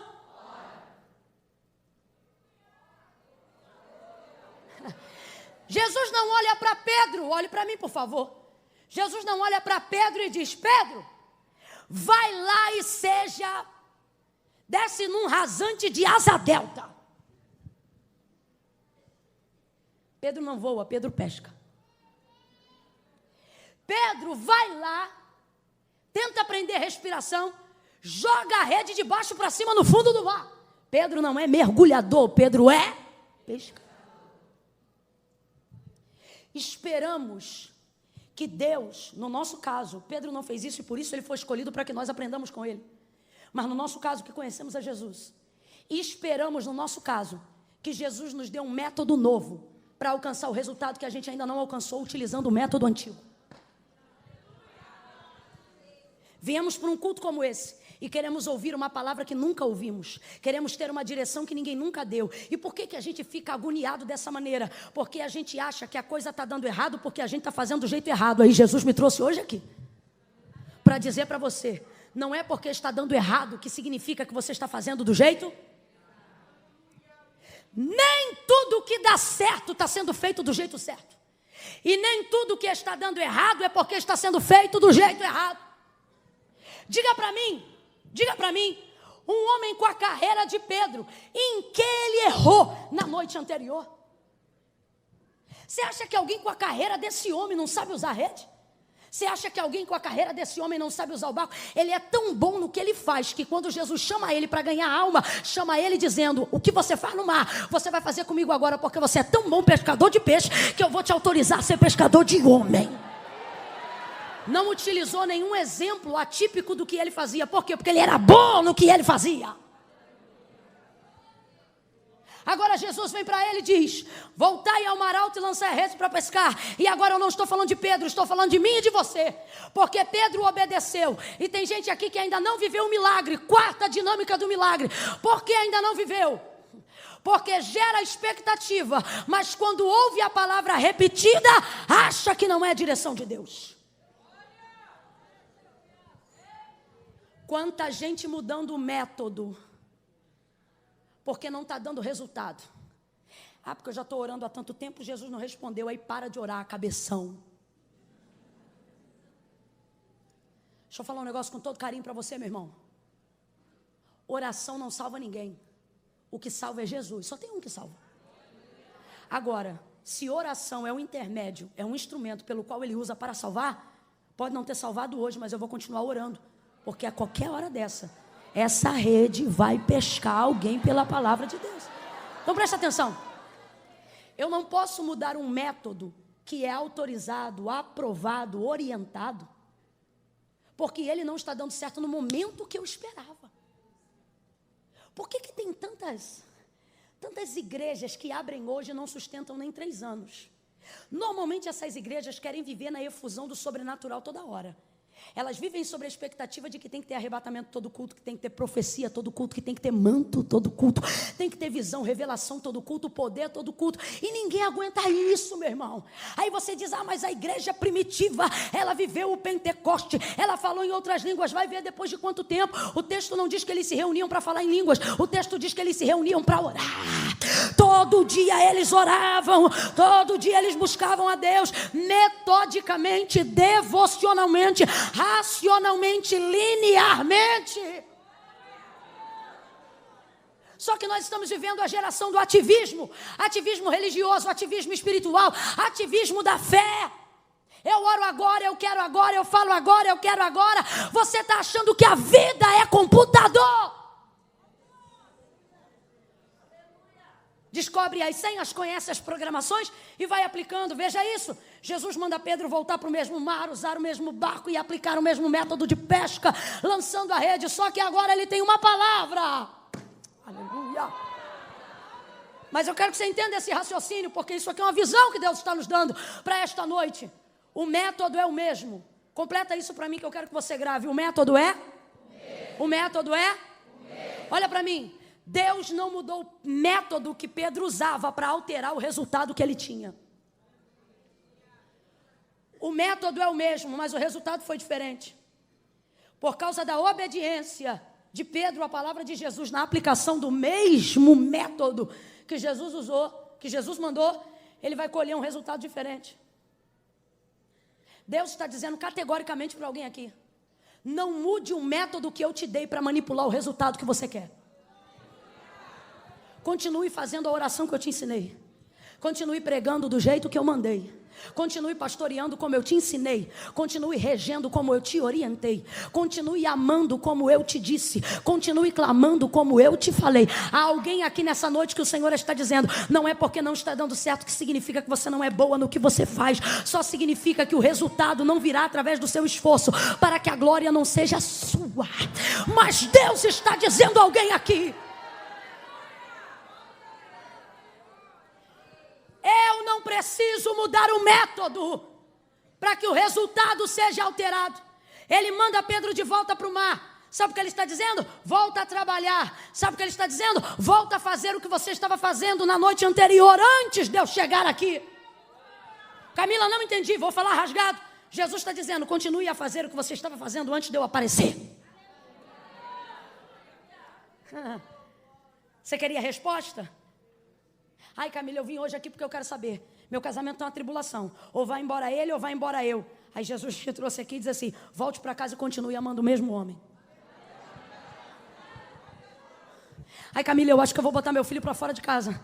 Ai, Camila, você pode fazer qualquer coisa, meu irmão. Só não altera o método do amor, da busca, da intercessão e da oração. Porque Jesus está dizendo: ei, é fácil querer alterar o método para obter resultados. Difícil é trabalhar duro e deixar o resultado na mão de Deus. Não me diga que é fé o que você tem, quando você não deixa Deus mover em nada, quando é você que tem que salvar todo mundo, quando é você que tem que resolver tudo, quando é você que tem que cuidar de novo. Não me diga no cansaço do seu trabalho depois de um dia que você tem fé. Isso não é fé, isso é controle. Fé é quando você acredita, é quando você tem tanta certeza que você não precisa viver se remudando, se alterando para acreditar que Deus fará. O que Jesus está dizendo é: Pedro, o trabalho é contigo, mas o milagre é comigo. Volta, faz o que você sabe e deixa que eu vou dar resultado. Deus está dizendo para alguém: continue cantando do jeito que eu mandei você cantar. Continue orando como eu mandei você orar.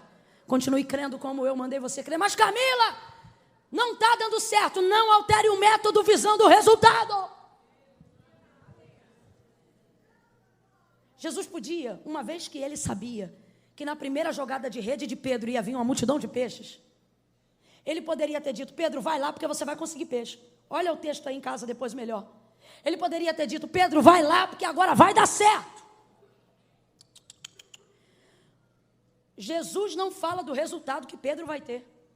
Jesus só fala do método. Jesus não diz assim: você vai pegar. Jesus diz: você tem que lançar. Jesus não fala quantos peixes ele vai pegar. Jesus só diz o que ele tem que fazer. Por que isso acontece? Porque todo milagre ligado à riqueza ou à multiplicação, ele é pedagógico. Jesus não quer Pedro fazendo o que Deus mandou ele fazer. Jesus não quer Pedro fazendo o que Jesus está mandando ele fazer, pensando no resultado. Porque se tudo o que você for fazer só for pensando no resultado, seu método será sujo, será corrompido. E qualquer hora dessas, você estará com o botão do automático ligado, observando apenas o resultado. Deus não nos chamou para ficar avaliando resultados. Isso vai gerar síndrome de Asaf na cabeça de crente que era para estar bem, mas está mal. Por quê? Porque vai para a rede social e só olha número. E acha que número é resultado de sucesso. E aí fica pirado das ideias. dizendo como é que pode, é prostituto e está enriquecendo, é corrupto e está ficando tudo bem, é assim, é assado e a vida dele cresce, é assim, assado e fulano prospera. Aí você fica igual Asaf, volta para a casa de Deus perturbado, dizendo porque o ímpio prospera em seu caminho, e eu tendo uma vida de santidade não estou conseguindo romper áreas e limitações da minha vida, sendo crente, sendo santo, vindo para a igreja. Quantas pessoas afligidas nesta noite pela síndrome de Asaf. Aí eu vou parar de fazer do jeito certo, fulano faz do jeito errado e dá certo, estou eu fazendo do jeito certo e dá errado. Eu vou parar de ter vida de santidade, o outro tem 3 mulheres e está tudo tranquilo, agora eu estou aqui orando para Jesus salvar a minha, e parece que cada dia está ficando pior, porque você só está olhando para resultado. Jesus não disse para ele, olha quantos peixes. Jesus só disse para ele como ele tinha que lançar a rede.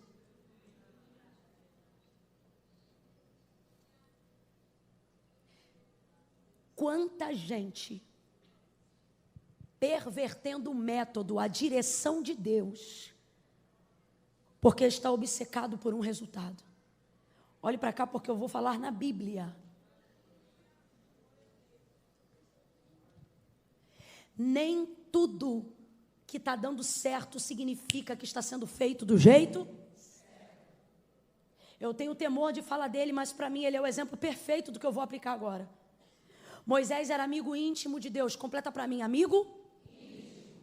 Mas nem a intimidade que Moisés tem com Deus dá a ele autonomia para mudar o método de Deus. O texto diz que nesta ocasião que eu vou falar agora, Moisés já era o homem mais manso da terra. Mas o povo de dura cerviz estava no deserto, rebelde, e como não tinham água para beber, movidos pela sede e pela escassez, começaram a querer espraguejar Moisés e murmurar naquele deserto porque não tinham água. E eles diziam, no Nilo a gente podia tomar banho e se quisesse morrer afogado de tanta água. Agora para que tu nos trouxe a esse deserto se aqui nos falta uma cuia d'água? Nós vamos morrer de sede aqui? Não tinha no Egito sepultura o suficiente para que nós fôssemos enterrados lá? Agora os nossos cadáveres serão estendidos nesse deserto, tudo porque nos falta um pouco de água. Eles atribulam Moisés a tal modo que Moisés vai em direção a Deus, buscar de Deus um método, buscar de Deus uma direção. Chega Moisés diante de Deus e Deus orienta Moisés, Deus dá uma direção, Deus dá um método. Deus diz assim, Moisés, há aqui neste lugar uma rocha. Olha a direção que Deus está dando. Vai lá e fala a rocha. Qual é o método, gente? Nisso que Moisés recebe a direção, nisso que Moisés recebe a palavra, vai ele voltando para fazer o que Deus mandou, vai ele voltando com a direção que Deus deu, vai ele voltando com a resposta que ele tem. Quando ele está voltando, o povo continua falando, não tinha água no Egito, para que tu nos trouxeste a esse deserto? E pererei, começaram a tribular, a angustiar. Aí ele estava com um cajado na mão, para não dar na cabeça de um, deu 2 vezes na rocha. Pá, pá. Qual foi a direção de Deus? Mas porque foi pressionado no caminho.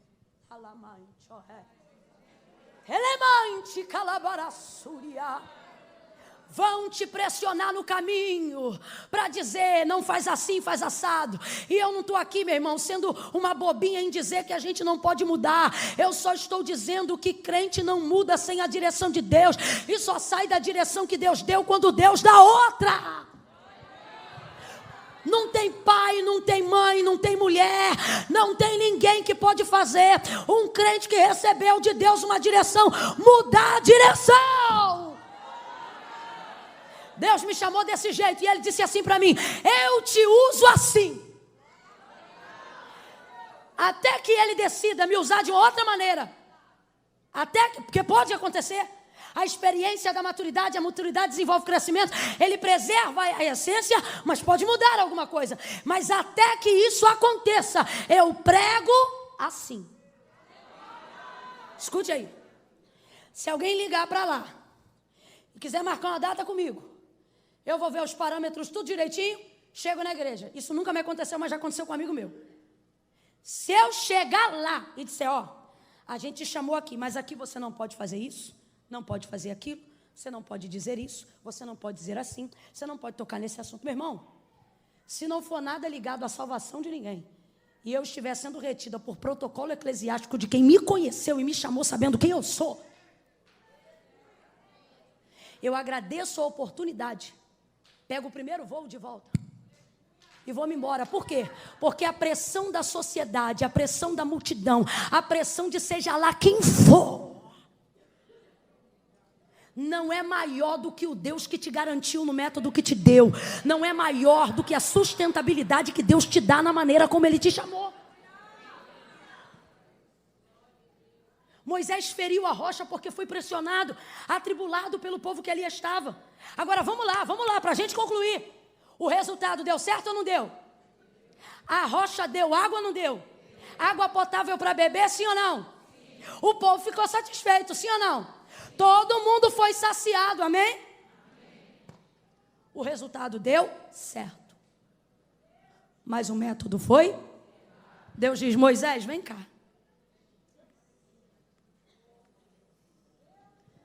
A terra que eu jurei aos teus pais que lhe daria, que é Canaã, tu verás do alto de um monte, e é o máximo que vai te acontecer. Você verá. Porque os teus pés ali tu não pisarás. Tu não entrarás. Essa geração também não vai entrar. A geração de Josué e Caleb, eu conduzirei. Mas essa geração, e você não vai entrar. E Deus diz por quê? Não precisava, mas Deus diz. Você não vai entrar porque você foi rebelde. A minha palavra, eu disse, fala a rocha. E você feriu a rocha. Então entenda a lógica do milagre. Entenda por que tem coisa que está dando certo, mas está sendo feito do jeito errado.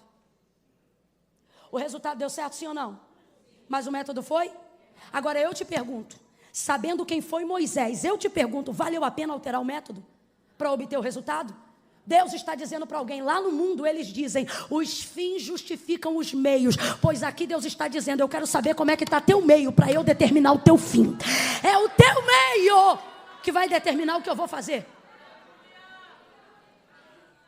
Então não tem esse negócio, meu irmão, de mexer no método para alterar resultado. E Deus trouxe a gente hoje aqui para motivar a nossa fé a dar continuidade a métodos que Deus deu, não importa o quão antigos eles sejam. Até que Deus deu uma nova direção, vamos ficar na direção que Deus deu. Não vamos alterar método nenhum, observando o resultado. Porque é nessa de só querer olhar resultado que quem foi chamado para ser pregador se torna um rato. Como assim? É gente que não vem mais porque Deus traz, é gente que vem porque tem que levar oferta para pagar a conta de luz. A motivação mudou. Quando você só observa resultado, cantor deixa de ser cantor, adorador deixa de ser adorador, levita deixa de ser levita, e só fica olhando o resultado. É nessa aí que muitos líderes param de olhar as ovelhas como ovelhas e passam a olhá-las como números. Por quê? Porque visando o resultado, já não ligam para ter diligência no método. De qualquer jeito, faz do jeito que dá. É nessa que muitos adoradores se tornam religiosos dos cultos de domingo à noite. Nunca vem à igreja, não faz nada, mas está na metodologia. Aí ele vem com a motivação errada, mas vem. Oferta com a motivação errada, mas dá. Dizima com a motivação incrédula, mas dá. Porque ele está esperando apenas o resultado. E aí fica tudo pervertido. Você lembra quando Deus disse a Abraão, Abraão, sai da tua casa, da tua parentela, vai para a terra em que eu vou te mostrar. Farei de ti uma grande nação, tornarei a tua família fecunda. Ele afirma, Sara, tua mulher, vai te dar um filho. Só que o tempo passa e o resultado não vem. Aí Sara mexe no método para alterar o resultado. Abraão, deita com Agar, minha serva, e dela nascerá o filho. Sara está pensando que alterando o método vai produzir o resultado. Gênesis 12, Deus promete. Gênesis 17, Deus aparece. Abraão, anda na minha presença e ser perfeito. Deus só apareceu para falar isso. Camila, pode o homem ser perfeito? Não. Totalmente não, só naquele grande dia. O que Deus está dizendo, vou traduzir. Abraão, faz o que a gente combinou. Usa o método que eu te dei, a fé que eu te dei, a perseverança que eu te dei. Irmãos, não tem resultado que faça valer a pena o comprometimento de uma caminhada com Deus. É isto que faz Moisés dizer: se a tua presença não for comigo, não me faça subir daqui. Sabe o que ele está dizendo? Sei que esse método vai gerar um resultado, mas não me tira daqui se for para viver esse resultado fora da tua presença. Lembra quando Deus chamou Abraão e disse para ele: sai da tua terra, da tua parentela e vai para a terra que eu vou te mostrar? Deus está dando a direção, Deus está dando o método. Agora responda para mim, se você conhece o texto. Deus havia dito qual era a terra que daria para Abraão? Não, só falou que tinha uma terra, mas falou qual era a terra? Porque Deus não está chamando Abraão para ver Canaã. Deus está chamando Abraão para andar com ele. É isso que Deus está dizendo para você. Deus está dizendo para você: filho, depois de caminhar um tempo comigo, depois de aprender a me obedecer, depois de sentir a alegria de estar na minha presença, fazendo o que eu mando, na hora que eu mando, do jeito que eu mando, você vai ver que o que te espera não é maior do que o que te acompanha até a chegada. Pedro entra no barco. O método é antigo, mas a motivação é nova. Deus trouxe alguém hoje aqui para dizer: eu não sou leviana, irmãos. Eu tenho cara de moça, mas eu não sou boba. Eu não vou aqui para você botar a cadeira na cabeça e dar um pulo de 3 metros. Dizer que quando você vai chegar em casa hoje vai estar tudo mudado. Eu não vou aqui fazer uso da sacrossanta palavra de Deus para dizer para você que todo mundo que te perturba vai mudar do dia para a noite. Eu não tenho autonomia para dizer o que é que vai mudar, que horas vai mudar e quando vai mudar. Mas eu tenho de Deus autorização pela palavra para dizer que o culto hoje, quando acabar, a verdade nua e crua é que você vai voltar para a mesma casa. E graças a Deus. A verdade é que você vai voltar na segunda-feira a trabalhar com as mesmas pessoas, mesmo que você não esteja feliz com esta empresa. A verdade é que na segunda-feira o seu chefe tem 90% de chances de ainda ser o mesmo. Talvez essa semana não vai sobrar dinheiro para você trocar o guarda-roupa. Quem sabe até, eu não posso mentir, já aconteceu comigo, você vai no Natal usar uma roupa repetida. Talvez a roupa, por um tempo, ainda seja a mesma. Talvez a empresa ainda seja a mesma, a casa ainda seja a mesma. E o marido, o mesmo. Você diz: Deus, eu queria um casamento novo. E o Senhor está dizendo: não sou a favor do divórcio, mas sou a favor do novo casamento. Então posso separar do marido? Deus está dizendo: não, fica tranquila. Eu vou te dar um jeito novo de ser alegre no antigo. Eu vou te dar um casamento novo, vivendo com o mesmo marido. Levanta a tua mão porque eu quero profetizar. Deus está dizendo que tem gente aqui, não abaixa não, levanta a mão. Tem gente aqui que vai chegar na segunda-feira no mesmo trabalho, vai chegar hoje depois do culto na mesma casa. E gente que te conhece há tempos vai olhar para você e vai dizer: o que você fez? Levanta a mão, gente. O que você fez? Você mudou o cabelo? Não, o cabelo é o mesmo. Você mudou a roupa? Não, a roupa é a mesma. Você mudou de carro? O carro é o mesmo. Você mudou de igreja? Não, a igreja também é a mesma. É mesmo, mas você está diferente. Pois é, a igreja não mudou, o carro não mudou, o marido não mudou, o salário não mudou, mas a motivação que eu tenho está me dando esse brilho nos olhos, esse renovo na alma. Pega na mão de alguém aí agora, segura a mão dessa pessoa o mais alto que você puder. Vai, meu irmão, sem preguiça. Levanta a mão dessa pessoa e diga para ela: o método pode ser antigo, mas a fé, mais o ânimo, mais a alegria, mais a força é nova, é nova. Olha Deus te renovando, olha Deus te dando um novo ânimo, olha Deus te dando força. Quem acredita que está renovado, fica de pé, num salto de glória.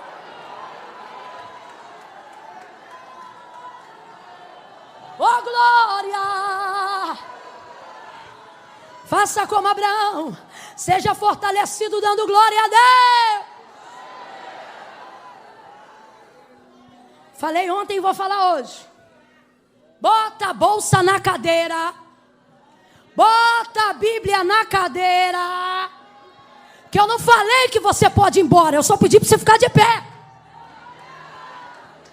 Que agonia é essa? Não é nem 9 horas ainda. Pô, parando com isso. Parou. Camila, mas ninguém foi. É para já não ir. Não ocupe os corredores agora. Porque tem gente aqui desde ontem. Você não veio só hoje não, você está aqui desde ontem. E ontem não foi o primeiro domingo que você conheceu essa igreja não. Você já vem aqui alguns domingos. Mas na hora que a gente fala, quem quer vir fazer uma aliança com o Senhor, você se amarra nessa cadeira e diz, eu não preciso, porque Deus está no meu coração. Você não veio ontem, mas tem uma chance de acreditar na palavra e vir hoje. Pedro vai ao mar, porque o método é antigo, mas a motivação é? A motivação é nova. O método é o mesmo. Vai voltar para o mesmo barco, vai lançar a mesma rede. Mas agora ele está debaixo de uma palavra. Que nem você. Está debaixo de uma direção. Vai para o mar. Aí ele pega a rede. E joga a rede. Oh, aleluia.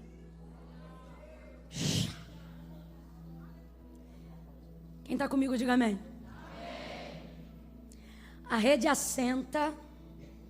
E ele vai no vício, obviamente, do automático, fazer a mesma coisa que fez a noite inteira, puxar a rede. A noite inteira, o movimento foi esse aqui, ó. A noite inteira, anterior à manhã, o movimento foi esse aqui. Joga a rede. A rede vem leve porque vem vazia. Você diz, Camila, está começando a ficar pesado. Minha vida é cansaço, é gente perdendo saúde. E o Senhor está dizendo, calma. Porque todo resultado traz consigo um peso.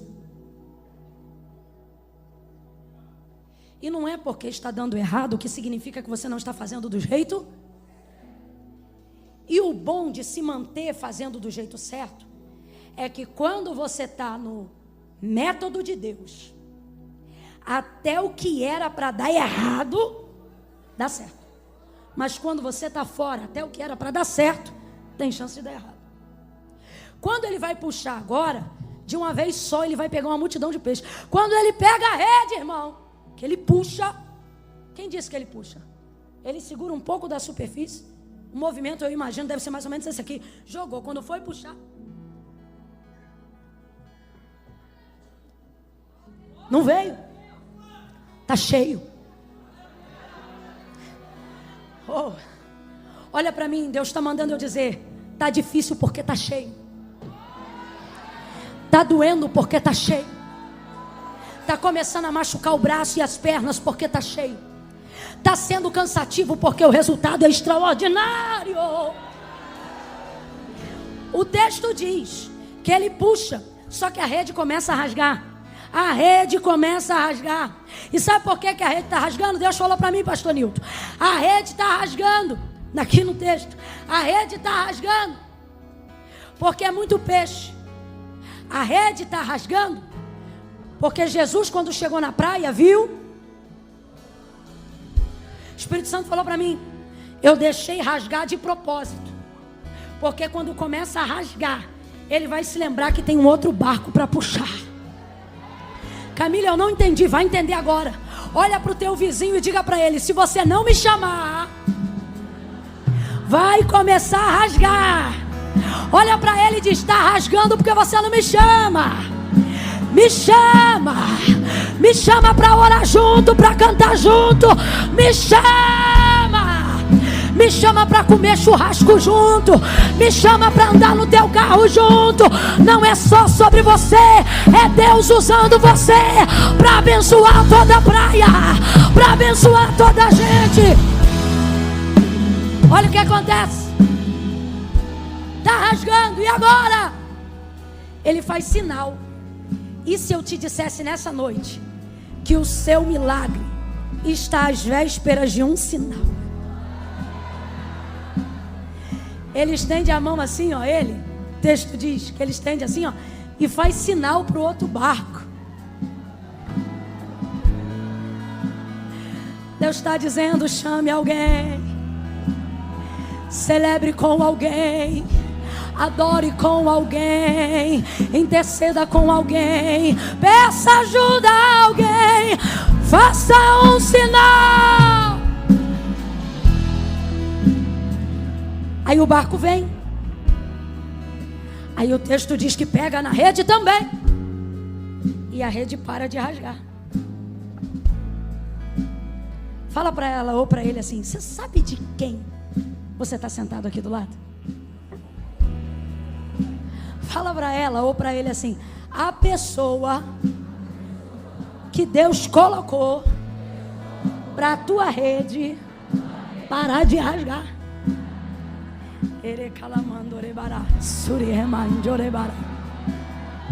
Que isso, Camila? Meu irmão,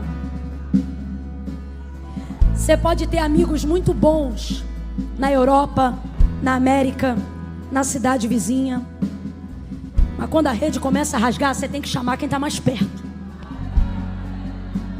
Provérbios diz assim: melhor é um bom vizinho perto do que um parente distante. Porque na hora que você precisa, meu irmão, de um socorro imediato, até o parente chegar já deu ruim. Mas se o vizinho for bom, ele sai de camisola de casa, não é? Te bota dentro do carro, te leva, não é assim? Olha para quem está do teu lado e fala para essa pessoa: eu estou mais perto. Faz um sinal de vitória para essa pessoa. Faz um sinal pedindo ajuda para essa pessoa. Deus não colocou você sentada do lado dela à toa. Ela será agente de renovo, agente de ânimo para a sua vida. Fica de pé, não senta não. Quem tem saúde fica de pé. Quem quer ter fica de pé. Seguram então a rede e começam a puxar. Quando eles puxam, quem começa a virar é o barco. Segura o fundo só um pouquinho. Mas eu já gostei desse fundo, que eu já entendi qual é a música, tem tudo a ver. Vocês são fera demais. Ó, eu pedi para eles segurarem, porque isso aqui é muito sério.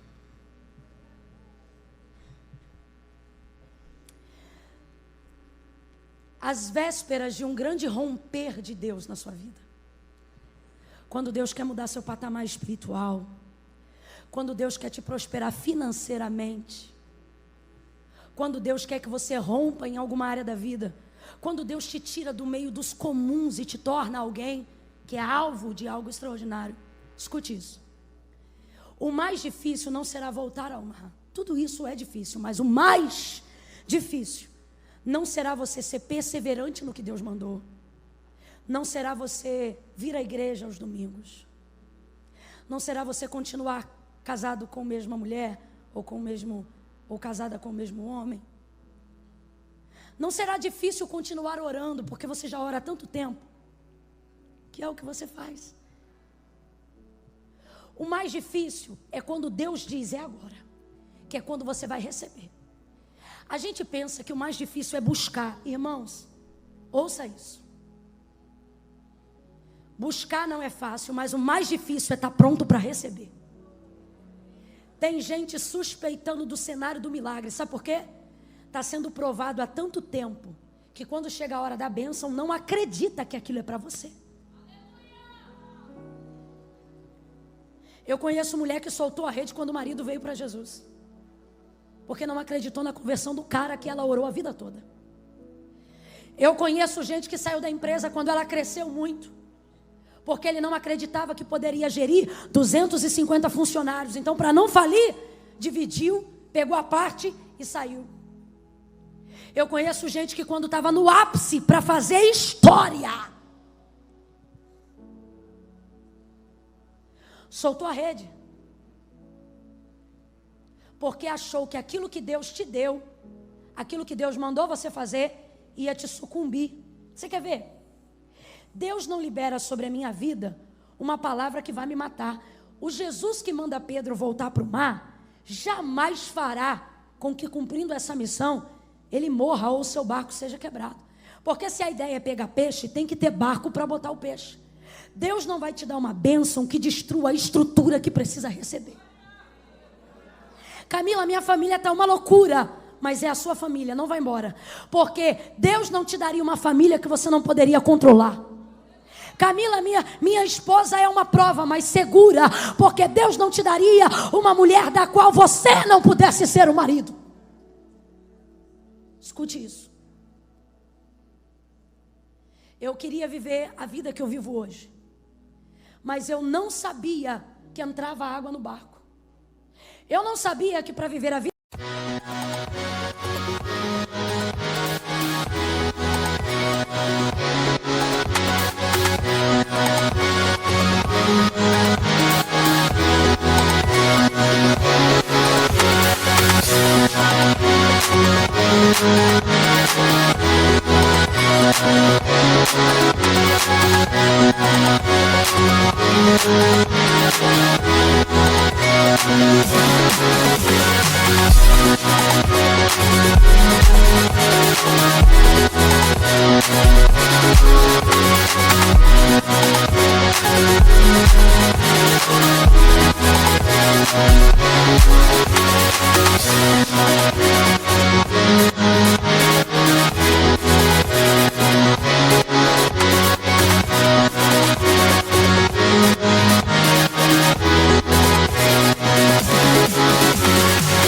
que eu vivo hoje, teria dias que eu ficaria doente.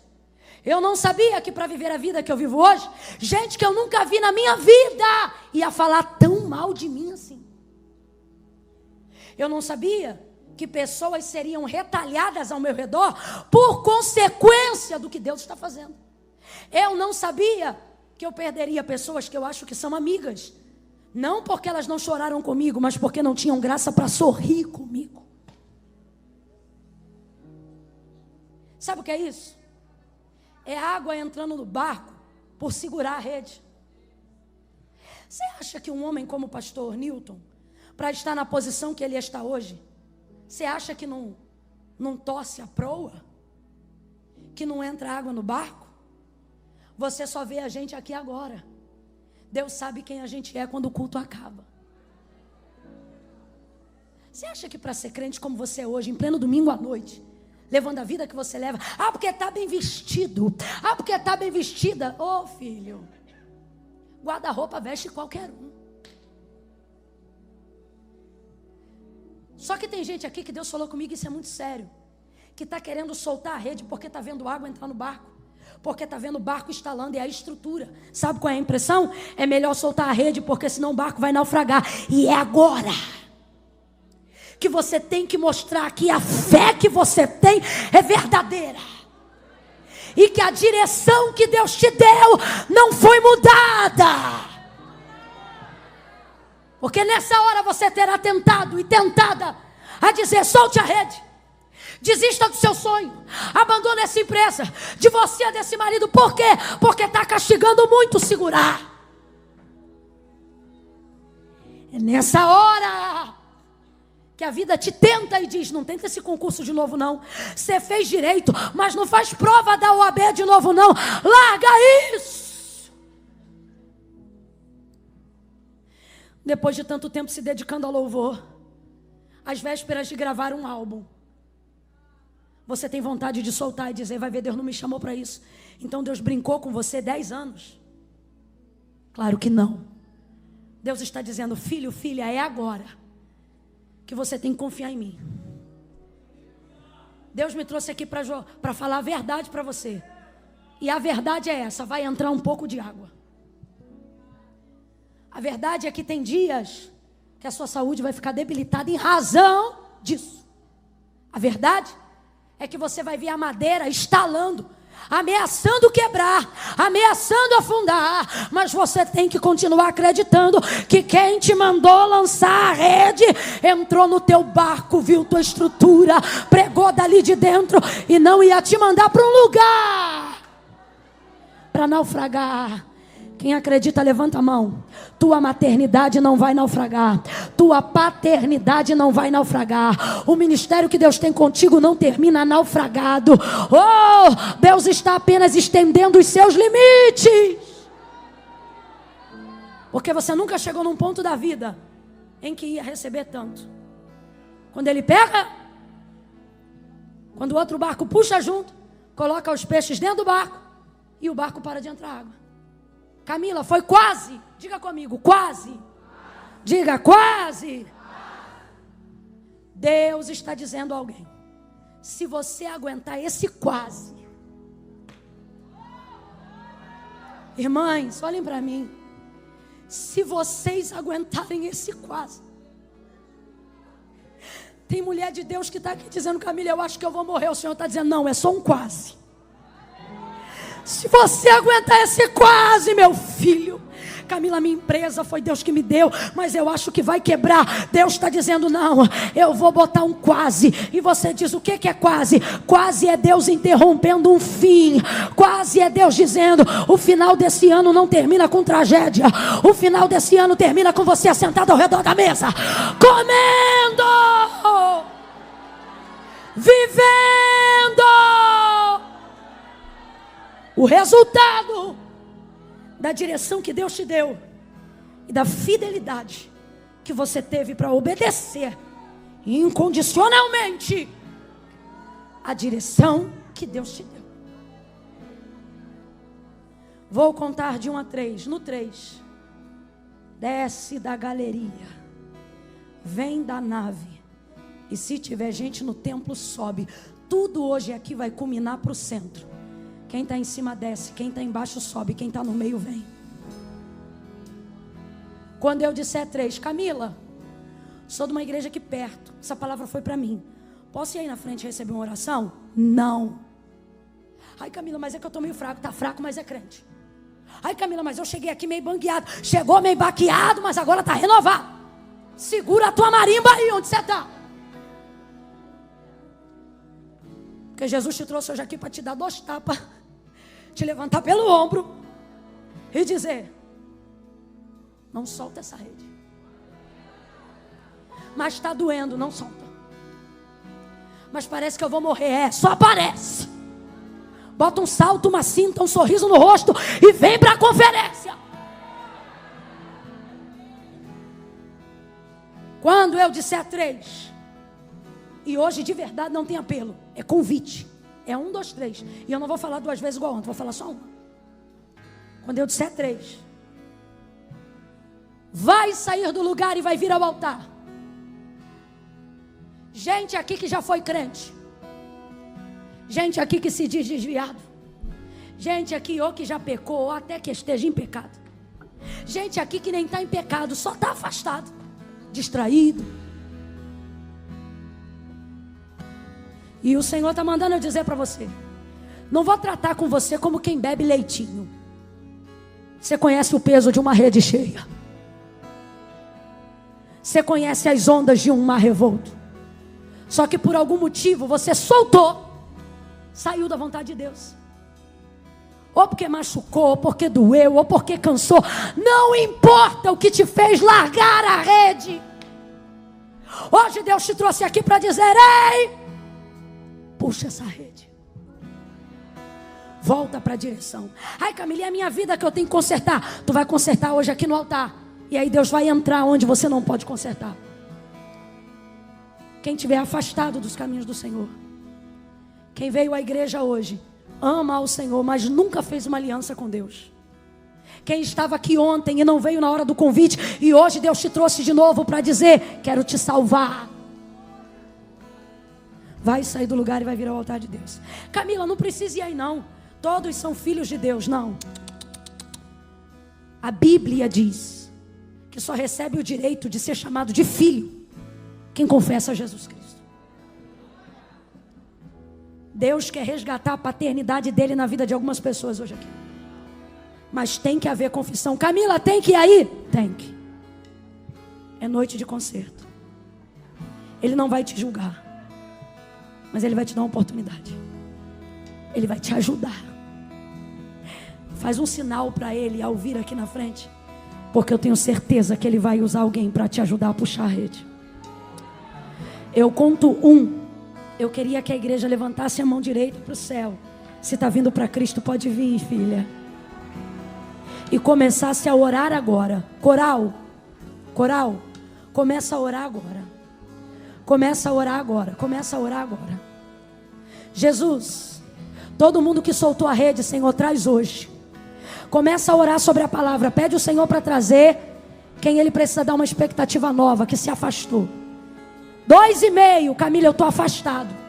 Camila, minha vida está um rolo, o que eu faço? Vem você, a pipa e o cerol. Camila, minha vida está tico-tico no fubá. Vem você, o tico-tico e o fubá. Mas não solta a rede. Quem está afastado vai voltar hoje. Quem veio ontem não precisa vir hoje aqui na frente, está salvo. Agora quem está hoje aqui sabe, Camila, sou eu. Deus me deu um método, mas eu não aguentei. Eu sei qual é o caminho, mas eu fugi dele. 2,5. Galerinha, me ajuda orando agora, porque eu quero que desça a gente dessas escadas e venha para o altar. Vamos embora, orando. 2,45. Fecha o olho e começa a orar, igreja. Camila, mas eu tenho vergonha. Vem com vergonha. A vergonha é passageira, a salvação é eterna. Venha viver a alegria de ter teu nome no livro da vida. 3. Se é você, descola o pé do chão aí agora e vem para o altar que eu quero orar por você. Salvação vai chegar à tua casa hoje. Vem. Camila, estou com saudade. Camila, quero fazer um concerto com Deus. É você que eu estou chamando. Pode adorar, pode adorar.